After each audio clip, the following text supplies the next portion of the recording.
जय हिंद फ्रेंड, हिंदी और प्राइड में आप सभी का स्वागत है। फ्रेंड्स, यूजीसी नेट हिंदी साहित्य यूनिट 8 जो कि आपके नाटक विधा से संबंधित यूनिट है, आज हम उसी यूनिट में आपके जो पाठ्यक्रम में देखें तो प्रसाद जी के 3 नाटक लगे हुए हैं, जिनमें आपके पाठ्यक्रम में जयशंकर प्रसाद जी का चंद्रगुप्त नाटक जो कि ऐतिहासिक नाटक है, जिस पर आज हम चर्चा करने वाले हैं। इसके पूर्व हमने जो चर्चा कर लिया है वो है स्कंदगुप्त नाटक, वो भी ऐतिहासिक आवरण के साथ लिए हुए नाटक हमारे सामने राष्ट्रभक्ति के प्रति प्राण न्यौछावर तक को एक तरीके से उस समय जो देश को जरूरत थी जिस तरीके से, उसी को ध्यान में रखते हुए प्रसाद जी ने देशभक्त से ओतप्रोत जो वो नाटक उसको भी लिखा था। और ध्रुव सामने कुछ इसी तरीके से ऐतिहासिक आवरण लिए हुए एक नाटक जो कि हमारे पाठ्यक्रम में है।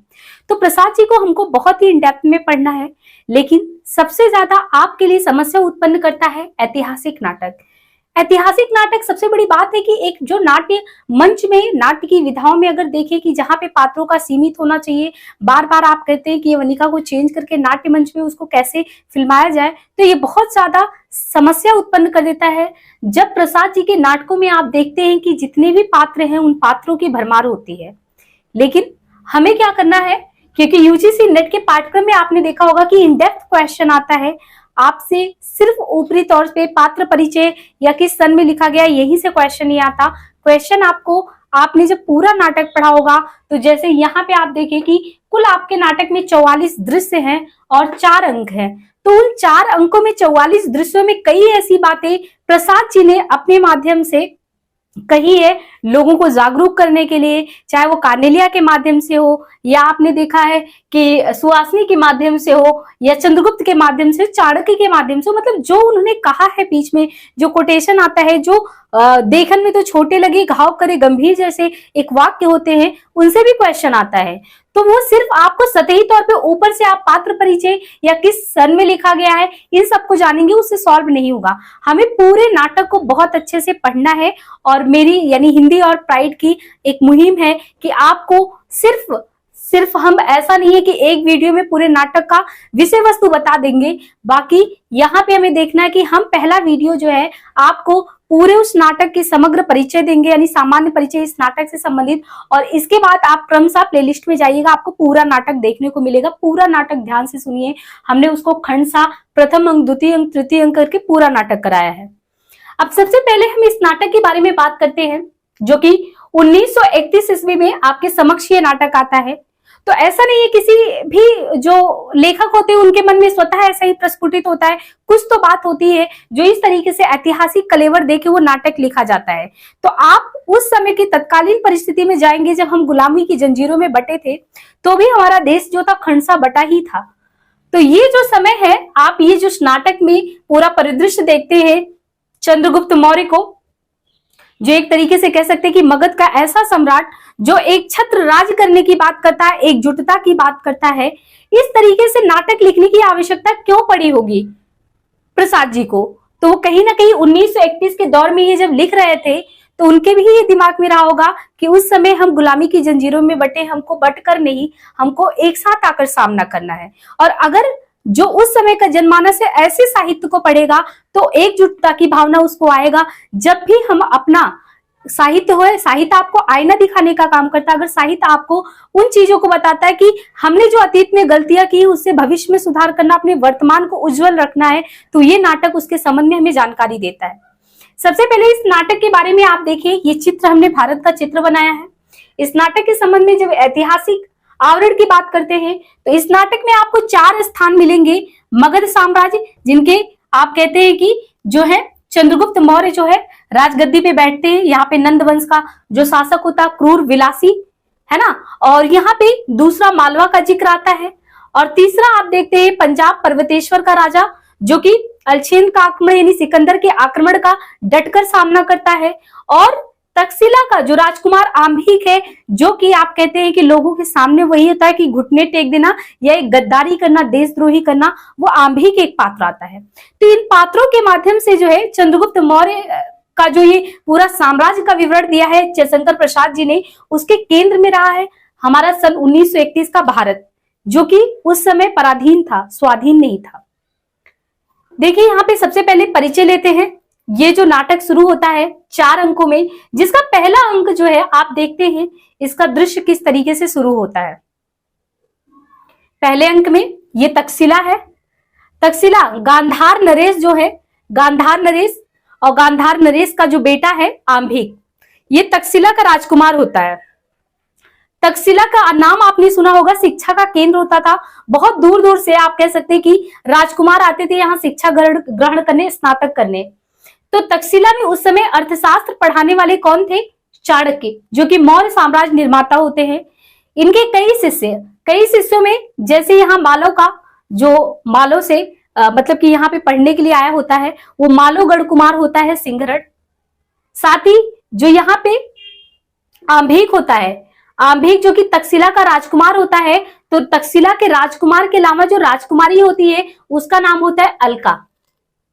तो ये जो गांधार, जहां पे तक्षशिला में एक शिक्षा का केंद्र था, जहां पे दूर दूर से सब लोग स्नातक करने आते थे, तो जो आपका पहला अंक शुरू होता है यहीं से होता है कि आपस में जो है गुरु शिष्य से बातें कर रहा है कि हमें लग रहा है कि हम पे जो है बाहरी सत्ता आक्रमण करने को तैयार है। यानी यवन दूत ग्रीक जो है सिकंदर, अब वो भारत विजेता बनना चाहता है। उसका महत्वाकांक्षा इतना बढ़ गया है कि वो जो है भारत को पूरे विजित करना चाहता है। और ये शिष्य आपस में, यानी चंद्रगुप्त मौर्य हैं, सिंहरड हैं, ये सब आपस में जो बात कर रहे हैं, उसी दौरान ये आंभिक, यहाँ पे आपको आंभिक का कैरेक्टर जरूर समझना है। तक्षशिला का जो राजकुमार आंभिक है, ये बिल्कुल वही है कि जैसे कहे कि एक छत्र आपका पूरा राज्य हो, उसमें कोई ऐसा हो जो आपका ही देश के प्रति ना सोच के देशद्रोही का भाव रखे और दुश्मनों से जाके हाथ मिला ले। सिकंदर को आक्रमण करना था तो और कोई तो साथ नहीं दे रहा था, लेकिन जो जिस रास्ते से उसको आक्रमण करना था वो आंभिक यहीं पे, यानी तक्षशिला का राजकुमार वही है। तो आंभिक जो है उसकी सहायता के लिए, उसके स्वागत के लिए उपस्थित हो जाता है और यहाँ पे वो देशद्रोही का काम करता है, यानी गद्दारी का काम करता है, और सिकंदर का रास्ता खुल जाता है कि उसको आक्रमण करना है। तो सबसे पहले आप देखते हैं कि यहाँ पे जो ये दुष्चक्र रचा जा रहा था, यहाँ से आक्रमण का था, तो सबसे पहले कौन ऐसा व्यक्ति था जो सिकंदर के आक्रमण को मात देने का काम किया था? वो बहादुर व्यक्ति था पर्वतेश्वर। पर्वतेश्वर जो पंजाब का था, इसने कहा कि हम जो है भले ही आक्रमण सिकंदर का हो रहा है, हम उसके सामने घुटने नहीं टेकेंगे। तो आपको ध्यान रखना है, आंभिक जो कि तक्षशिला का राजकुमार होता है, यहाँ पे वो स्वागत किसका करता है? सिकंदर। सिकंदर आक्रमण करने वाला है। सिकंदर के आक्रमण को मात देने वाला कौन होता है? पंजाब का पर्वतेश्वर जो है मात देने वाला होता है। एक बहुत ही सशक्त पात्र है अलका। इसी तक्षशिला की वो राजकुमारी होती है, यानी अलका का भाई होता आंभिक। आंभिक देश के बारे में नहीं सोचता है, वो बिक जाता है, लेकिन अलका जीवन पर्यंत जो है देश के ही बारे में सोचती है। यहाँ तक कि वो महलों की रानी होते हुए महल को त्याग देती है। वो कहती है कि यदि इस तरीके से हमने अपने देश को बेच दिया तो हम अपने को भी नहीं हो सकते, यानी अपने के भी नहीं हो सकते। तो यहाँ पे इनका बहुत ही सशक्त किरदार होता है अलका का। अब यहाँ पे देखिए, और एक मालव नरेश, मालव नरेश के बारे में बताया, ये है सिंहरड। सिंहरड ये भी आप कह सकते हैं कि अंततः लास्ट तक जो है चंद्रगुप्त का साथ देता है और खुद में एक तरीके से कहे कि उसको भी अपने देश के प्रति चिंता होती है। वो सदैव सिंहरड जो ये जो सिंहरड होता है मालवा नरेश, सिंहरड का जो है प्रेम प्रसंग चलता है अलका के साथ। और अलका और सिंहरड कह सकते हैं कि नाटक के अंत तक भी देखेंगे तो अपने देश के प्रति सच्चे देशभक्त के रूप में यहाँ पे दिखाए गए। उनके अंदर राष्ट्रभक्ति कूट कूट के भरी है। बाकी मगध यहाँ पे जो नंदवंश केंद्र में था, जो कि आप कह सकते हैं कि विलासी प्रकृति का व्यक्ति, उसी को हटाने के लिए एक समय था कि ब्राह्मण चाणक्य ने प्रतिज्ञा की थी कि ऐसे सर्वनाशी अगर गद्दी पे बैठेंगे, तो जब उनको उनके महल में गए थे और जब उन्होंने अवगत कराया था चाणक्य ने कि इस तरीके से बाहरी सत्ता आक्रमण करने वाली है, हमें जो है एकजुट होकर उसके लिए लड़ने का प्रयास करना चाहिए, तो बहुत ही दम्भ के साथ, यानी बहुत ही घमंड के साथ जो है उनको निष्कासित कर दिया था अपने महलों से, उनकी चोटी को पकड़वा के। यही नंद जो था मगध वंश का, तो उसी दिन उन्होंने प्रतिज्ञा कर ली थी कि हम अपनी चोटी तभी बांट देंगे जब इस जो केंद्र में बैठा हुआ है नंद कुल का, इसका हम सर्वनाश कर देंगे। तो वो बिल्कुल वैसा ही करते हैं। चंद्रगुप्त मौर्य जो कोई शिष्य था चाणक्य का, पूरी तरीके से तैयार करते हैं, अंततः विजय दिलाते हैं। और मगध भी जिस तरीके से नंद जैसे सम्राटों के एक कह सकते हैं कि दुष्चक्र में फंसा था, जहां की प्रजा जिससे त्रस्त थी उससे भी मुक्ति मिलती है। तो यहाँ पे पात्र परिचय में देखिए कौन कौन है। चाणक्य, चाणक्य के ही शिष्य चंद्रगुप्त होते हैं। चंद्रगुप्त मौर्य सम्राट आगे चल के होते हैं। नंद कौन होता है? ये मगध का सम्राट होता है। राक्षस, यहाँ पे देखिए ये जो राक्षस होता है, एक राक्षस है, एक नाम आता है सुवासनी। इन दोनों का भी प्रेम प्रसंग चलता है, तो कभी इस तरीके से नाटक में आए तो यहाँ पे ध्यान रखिए कि जो सिंहरण है, ये सिंहरण, इसका जो प्रेम प्रसंग चलता है ये अलका से चलता है, जो तक्षशिला की राजकुमारी है, और ये मालोगढ़ का है। और जो ये राक्षस होता है, राक्षस को तो ये नंद जो होता है वो अपने यहाँ का अमात्य बना लेता है। राक्षस नाम जरूर है, लेकिन वो बिल्कुल ऐसा नहीं कि उसका काम खराब है, उसको अमात्य बना लेता है। एक है सुवासनी। सुवासनी जो होती है, यहाँ पे देखिए सक्तार की कन्या। देखिए यहाँ पे सक्तार है, सक्तार के अलावा अगर देखें तो एक दो ऐसे व्यक्ति है जो हमेशा, जैसे सक्तार के अलावा वरुरुचि, ये आप कह सकते हैं कि पूरे नंद कुल में, नंद साम्राज्य में ये ऐसे होते हैं जो अपने साम्राज्य के बारे में, मगध के बारे में सोचते हैं। तो ये जो यहाँ पे क्या, ये जो वरुरुचि है और साथ ही जो सक्तार है, इन लोगों को क्या कहते हैं कि अंधकूप में डाल देता है। यानी जो नंद वंश का आप कह सकते हैं कि नंद वंश का जो संस्थापक है, जो बैठा हुआ था गद्दी पे, तो वो जो है इनको अंधकूप में डाल देता है। यानी जो जो राष्ट्र के प्रति सोचते हैं उसके प्रति ये जो है घृणा का भाव रखता है। देखिए यहाँ पे हो सकता है आपको कम समझ में आए, लेकिन आप नाटक को जब क्रमशः पढ़ेंगे, जो हमने एक एक करके पूरे क्रम वाइज आपको कराए हैं, तो वो नाटक बहुत अच्छे से आपको समझ में आएगा। तो पात्र परिचय में आप चाणक्य हो गए, उनके शिष्य चंद्रगुप्त हो गए, नंद जो कि मगध सम्राट हो गए, राक्षस मगध का अमात्य हो गया, सक्तार मंत्री होते हैं, अमात्य यहाँ के वरुरुचि होते हैं। इन दोनों को शुरुआत में वो अंधकूप में डाला रहता है। नहीं, एक कह सकते हैं कि मतलब जो लाइफ टाइम प्रिजन जेल का जो वो होता है कि आपने लाइफ टाइम बिल्कुल की अंधकार में रख देना, बिल्कुल उनके साथ यही चीज किया होता है। बाकी पर्वतेश्वर पंजाब का राजा पोरस, और फिलिप्स कौन होता है? हाँ देखिए, जो भी आक्रमण करने आए होते हैं उसमें सिकंदर होता है, सिकंदर के साथ सिकंदर का छत्र फिलिप्स आया होता है। मौर्य सेनापति चंद्रगुप्त का पिता आया होता है। एना सॉक्रेटिस जो कि सिकंदर का सहचर होता है, और एक डांडायन होता है तपस्वी। यहाँ पे आप देखते हैं कि जब यहाँ सबसे पहले ये जो तक्षशिला है, तक्षशिला के कौन कौन से थे, यानी तक्षशिला में देखिए आंभिक भी था, तक्षशिला का आंभिक है, अलका भी वहीं की है, गांधार नरेश का तो पूरा साम्राज्य है। वहीं पे एक साधु डांडायन रहता है, उसने बहुत पहले ये भविष्यवाणी कर दिया था कि मगध सम्राट का नायक कौन होगा? चंद्रगुप्त होगा।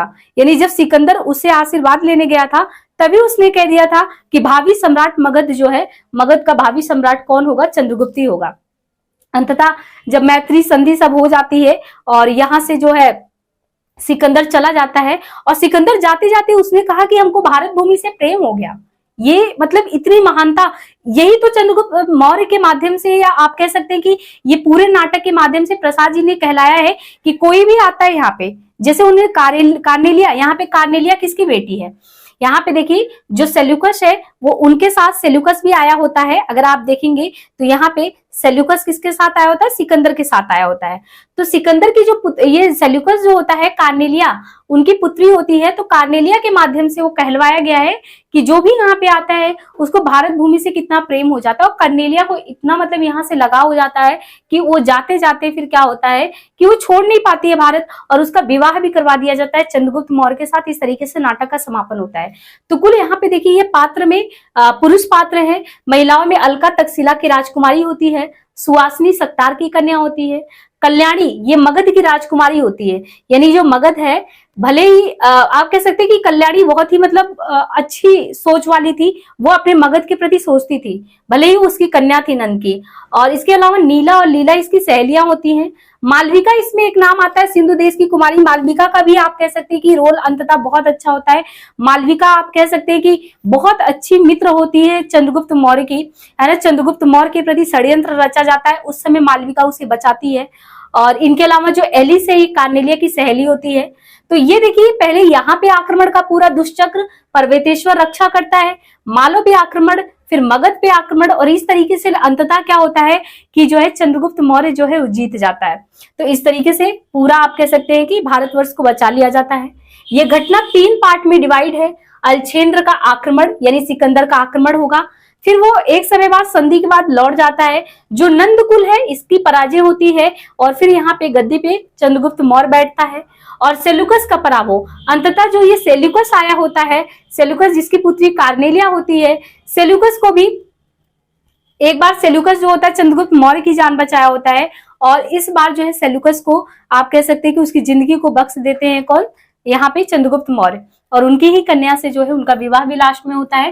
तो ये 3 घटना ओवरऑल बड़े क्रम में देखे तो ये घटना 3 पार्ट में डिवाइड है। इसी को इन्होंने पहले अंक, द्वितीय अंक, तृतीय अंक, चतुर्थ अंक में कुल 44 दृश्यों के साथ, और कुल गीतों की संख्या इसमें 13 होती है। पहले अंक में 2 गीत, दूसरे अंक में 3 गीत, तीसरे में 1 गीत और चौथे में 7 गीत होता है।